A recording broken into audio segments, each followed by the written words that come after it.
Hey everyone, I am joined by my dear friend Catherine, who is a pro-life advocate and also a fellow Catholic. So we have bonded in all things like faith and also our dating journeys, as we are both currently in our single season. And today we want to talk about the ideas of attraction and attractiveness. So I'd love to start by asking, what do you think is the definition of attractive? For me, it's someone who I'm drawn to, perhaps immediately. For me, whether that's how they look, how they're speaking, how they're treating somebody close to them. Yeah. Sometimes all three are ticked really well, it's impressive. However, aspects of a person can be attractive, such as them being thoughtful, them being compassionate, them being very joyful. If a man is funny, perhaps. However, if someone's sense of style is well groomed, I'm like, oh, that's impressive, that's attractive. Yeah. However, I think there's no point having an attractive presentation if your attitude is not on point, So. Oh, absolutely, it does need to match. And I think it's what that presentation signifies, because it's actually a sign for someone who's just quite together. And that, I think, as women makes us feel safe. And makes us feel oh, okay, this man is actually a man and he's put together, and I can lean into that a bit. And it's interesting because there is this concept of the glow up, the girlfriend glow up. I don't know if you've heard this. So sometimes, they'll be like, oh, did you see what that guy used to look like when he was single? Then he got a girlfriend. And there is an element of truth in this, I actually do think. And but I think it comes from when you have a good reason to really want to be your best. Yes, you've someone to show up for. Someone to show up for. But I also really want to encourage people to be the person that you want to show up for yourself. Because I do think yes, this does happen. And of course you start to converge your styles a little bit, because you realise what the other one likes as well. And that's okay to actually say that you want to dress slightly for the person that you're with, because shocker. Because you love them and you want them to see you at your best. So I think that's a really interesting concept. And the reason we are talking about this today is because I think sometimes in Christian dating, this concept of attractiveness can feel like a scary one. It can feel oh, it's a taboo. It's not really very Christian in terms of values. And that's why we really want to lean into it more and just dig into the concept as a whole and the entirety of attraction. There's a book that I've mentioned quite a few times called Family Life, and it's by a priest, Father Anselm Vianney, I think, and it was actually written in the 1940s, I believe, or 50s, but he just has this amazing way of saying what's needed for a healthy marriage. And what he says is he puts 4 points. So he says passion, emotional attraction, suitability, and conviction. And I've listened to video so many, I've listened to so many relationship experts and all these things, but I'm a priest, and he's just put it in emotional attraction, passion, conviction, and suitability. So for me, I understand these points because suitability is great, are we aligned on values? Values, yeah. Conviction's are we both dating to marry? Yes, intention-wise. Exactly, intentionality. Yeah. And then the emotional attraction, I thought, was such an interesting point, because I've never heard anyone say that. And this made so much sense to me, because I have been around very objectively handsome men. Yes. And not been attracted to them. And now I realise that's because there wasn't this emotional attraction. So I'd love to ask you, and I've just sprung this on you. Yeah, you have. But what do you think is the difference between this concept of passion and emotional attraction? That is a really difficult question. I think passion perhaps can be fleeting at times. Yeah. And I think emotional attraction is someone who has depth for me, and someone who can encourage me after maybe a long, stressful day at work, or someone who can defend me in moments of maybe conflicts or tough moments in my life. And that's really, for me, a standout point. If they have that, we would be attracted emotionally, because there's a level of depth there. I think I took this attitude of, everything just needs to be very philosophical and very theological into my dating life. So I would love to hear your perspective, how we can date as Christians and see that attraction is a good thing and it's a God-given thing, but not be superficial or shallow. I do believe that beauty draws us closer to God, and I think we can overthink it a bit more, a lot in dating, and we can have these high expectations for someone, and nobody's perfect. However, we live in a world where there's so much available, you know, to us to work on ourselves, whether that's self-care, whether it's investment and personal development, that we really have no excuse not to take care of ourselves and to maybe have expectations of people as well, to be presentable at least.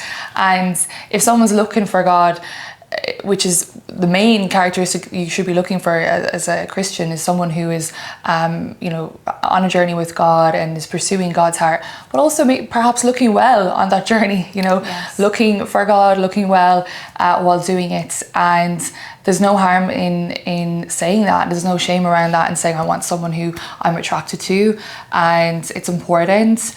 I do feel men may have it different. They might say initially I'm attracted to a woman, where sometimes women need that extra time to be attracted to a man, but yeah, I don't know. I think men are like more visual creatures, so they're kind of just like, wow, they see it. Well, like I think for us, and I think that's why women struggle more with online dating, because when we see a 2D photo, we're like, okay, he's handsome or whatever we feel, but we can't see that, like, I call it swag, because I find like some guys, you just hit, I don't know if it's like gravitas or charisma or something, but there's something about them, and even if they're not traditionally like your type, you feel attracted to them because maybe they're very funny or very, and I love that word that you used about presentable, because I think that is something that I find incredibly beautiful. Like if I go to mass and I just see everyone like dressed up like Sunday best, it's so attractive. And it makes just like the faith attractive. It makes like, and for me, I would love to see more of that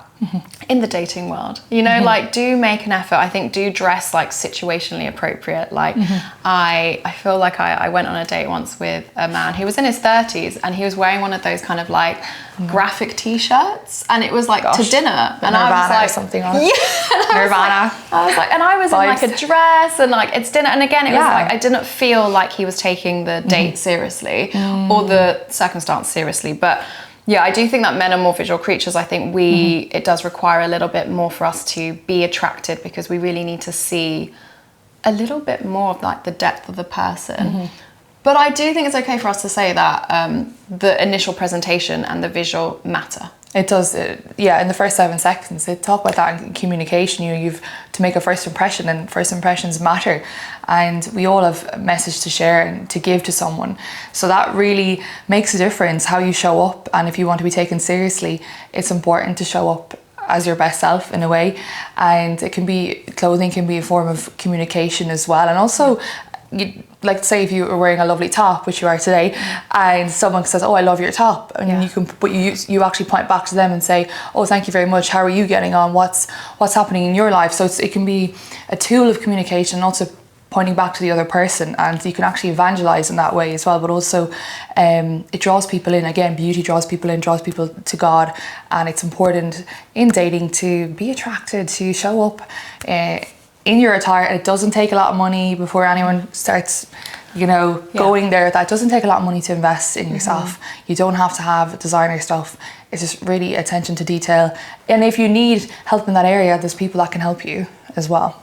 Absolutely. Yeah, I like that you've touched upon like self-development and also using your kind of outward exterior looks as a tool of communication, socializing and drawing people in. In like Catholic theology, we really talk about the definition of love being like to will the good of the other. Yes. And then that love is also a choice. So you're also making that daily choice to will the good of the other, to put them above yourself.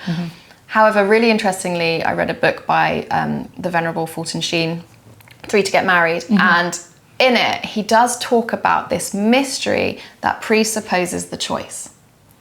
Because I think I had gotten myself into a bit of a corner where I was like, I can choose who I'm going to love. And I very much felt like it is just on me. Like I can be self-reliant about it. I can just basically choose, be like that one and be like, I'm going to choose to love him. But this mystery, I wanted to ask you like what you kind of understand from that. Because for me, I was like, interesting, because that's like this undefinable attraction that you can't quite describe, but it is there. And it lives there before the choice, and the choice is going to be made every day in marriage, obviously. Yeah. And that attraction will, I'm sure, ebb and flow. Yeah. but it's kind of the first mystery. So what are your thoughts on I'm not saying that he is advocating for love at first sight, but I wonder if there is just something there that he's saying is a little supernatural connection that you have with a person. Like, do you think you can just strong arm yourself to love someone if you don't have that initial something?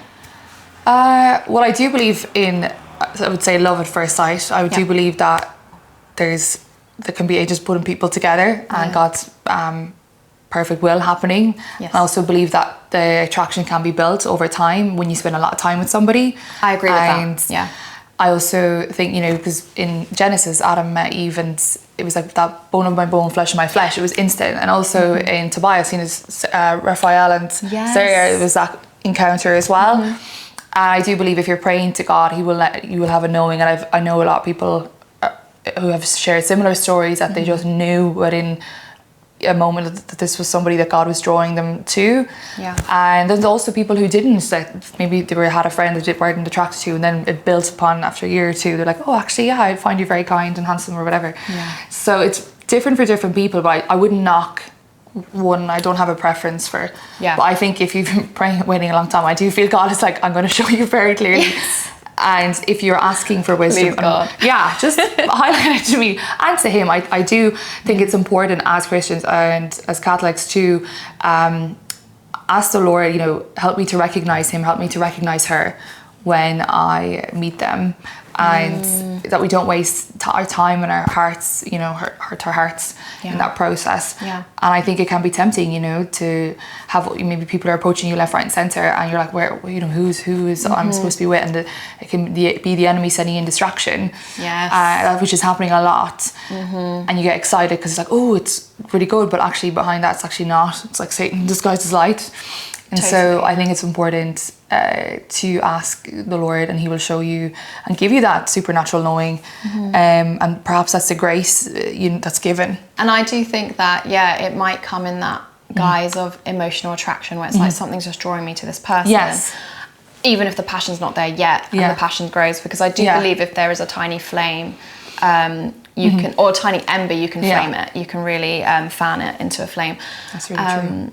But it's interesting because sometimes there is a temptation, because I'm not on apps or anything at the moment.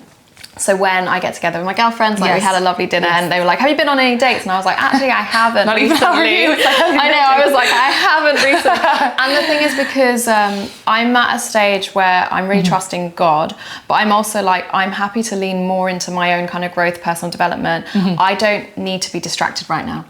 And I've spent a lot of my time, my 20s, just really craving, just not being able to discern between a distraction and the one. And if God could tell me, you're going to meet your husband at the age 37, say, I would be like, cool, I'm going to just be here growing and growing closer to you, Lord, growing more into the woman you want me to be. I don't need to waste my time or my energy or my heart capacity. There's a lot you could be wasting doing. But also it is like a temptation to just jump into okay, I just need to go on dates every week. And you feel it is a bit of a numbers game. And I feel like that is a little bit lack of trust in God. But also we should be proactive. You should be proactive. And I think a lot of people look to dating to affirm them because they don't have a strong relational community. So if you have a good group of girlfriends or you have a good group of men in your life, you're more than likely going to make a wise decision when it comes to dating. You're going to be selective with your time because you actually have a life outside of dating. And I think that's important. I think people just use sometimes dating as a crutch, I've been on these many dates. It's pretty easy to get a date nowadays if you don't have something. Do you know what I mean?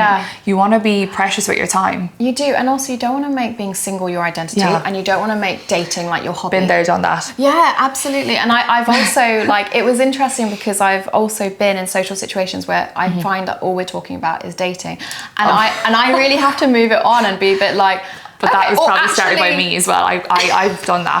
No, but me as well. But and sometimes you have to physically move to another group to try to talk about something new. Yeah. Because it is something that's completely on our minds, on our hearts. Yeah. And the whole world, even the secular world, is very much time. Time is it's the same in the secular world as well. It's not the girls in the secular world. It's the same chats as well. So it's the same chats. So let's bring up situational dressing, because I think that there is a time and a place for certain types of dress. And I have this really weird thing where I actually find men in sportswear quite attractive. Like I find it quite, I find it quite hot. But then I also find men in suits incredibly hot. Okay. Like I'm like, okay, I like that. But I also like it in its right context. Good point. So it's like how I like to say, well, my friend taught me this, how like sex within marriage is like amazing because it's like in its right context. Yes, yeah. And I feel the same about fashion. So what do you think about that? I agree with you. The tracksuit situation, for me, if he's going to the gym or he plays a sport, ideal, no problem with you being a tracksuit. But if you rock up in a tracksuit and it's on a date night, I'm going to be like, no, I'm sorry. That's showing that you put in no effort to show up for yourself, but also for me if you're on a date with me. And I think sometimes we can get too comfortable in our own skin and not put that extra effort into putting on a shirt, putting on a nice pair of trousers. And that goes for women as well, wearing, you know, leggings or whatever outside of gym or Pilates or whatever. And I could say that towards women as well. Put the effort in, and that can build the attraction, and it also can elevate you as well. We underestimate how much putting that effort in can actually elevate your attractiveness, your level of attractiveness. And I just am a sucker for a suit. I do love a good suit. And guys, you don't have to go broke to invest in a nice suit. And also you don't need to be wearing your tracksuit all the time on dates. I just think that's something I'm seeing lately. Guys just showing up in these pretty places like Edinburgh or, you know, Yorkshire, these fantastic places, and they're meeting the girl and they're just like in tracksuits, and I'm just like, the girls are like, what's going on? You know, because it takes a lot of maintenance, you know, as a woman, like with the hair and nails and everything, and I'm like, you can't even put on a shirt. Or proper trousers. Or trousers, pants, you know?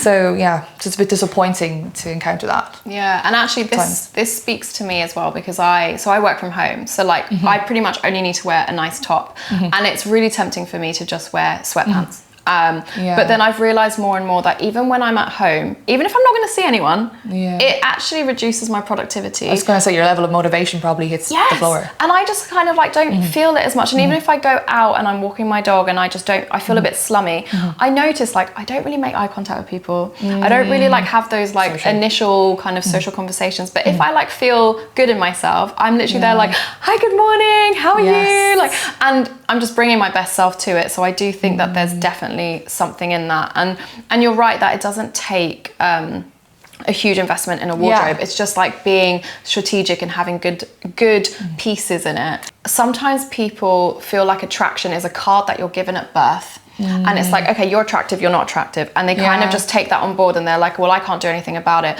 Everything that we've actually discussed today has been in our control.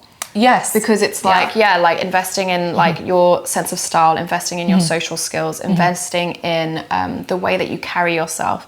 And I think that there's something really powerful about that when you take accountability and responsibility for your own level of attraction and attractiveness. So I hope that that's been really encouraging for everyone, because just understanding it as a whole definition. There's a lot that encapsulates into that as well. Exactly. So don't be afraid to want to be attracted to the person that you are seeing, discerning, and hopefully will one day, be espoused to and actually hold hands up to heaven to. So to really round up what we're talking about attraction, what I like is that, yes, like looks and presentation has definitely been one of the aspects, but another one has been that character. So things that you've mentioned were like kindness, showing up for you, but also for other people, like seeing how they act around others. So like manners is kind of what I'm hearing there. Etiquette, so which is rare these days. Sometimes I feel manners is a bit rare, you know, basic etiquette. It's a bit rare, but I think another point to add to that would be loyalty. Is, you know, loyal as well. You like, if you're on a date with someone, you want to listen, look them in the eye, put your phone away, not be gaping at every woman that passes you by while you're on a date with a woman you've just asked out. Like, it's so unattractive. And men just think that we don't notice that. Women notice that. I think because we're living in this age where like distraction is like our new dictator. So we're all just like distracted constantly. Well so I said. think to be with someone who's just so presently with you, Yes, even if not it's a about that. first date and it might not go anywhere, you still like owe that person respect and Just treat dignity. each other with dignity, because so often social media wants to pull men and women apart. And I think even if you, let's say, halfway through the date you realize, oh, actually I don't think we're a good fit, I'd still treat the other person with dignity, Yes. with, you know, regard, because but he's asked you out, or whoever she's not said yes. Exactly. So I think that's worth keeping that in mind, not to be so harsh on the opposite sex when you are going on a date. And don't be ghosting guys in these streets. No, no, it's such a bad, It's bad. it's just no manners, no etiquette. And also like, we're really like commitment phobes. It's like we cannot even commit to saying that someone is wrong for us. Like there's something so brave and courageous about being like, actually, I don't see this going past friendship, but it's been really wonderful to get to know you. But we're all scared to close these doors because I think we're so non-committal. So it's like you don't even want to commit to closing a door. Yes, yeah. And people are sometimes afraid of kind of conflict or awkwardness as well. They might, like, oh, I can't go there. I'm like, you're an adult, you're in your 30s, you should be able to have these conversations. Exactly. You're a big boy now, you're a big girl now, so come on. And that's attractive. Confidence, manners, and also just like knowing yourself and having respect enough, because actually like saying to someone that they're not right for you, you don't see a future, is respecting them. It's actually an act of love, and it might seem like, oh, that's really awkward, I don't want to hurt their feelings. It's going to hurt their feelings way more if they can't understand like, oh, why did this person just suddenly disappear? It's hurtful. But that's obviously a whole other conversation. But yeah, so in terms of attraction, I think we've come to the conclusion that like, yes, it is important. Like 100%. You do need that. There are different elements of it, physical and emotional, but it really encapsulates like a whole character. It encapsulates values, alignment, because it is like exactly what we're saying, communication, presentation, respect.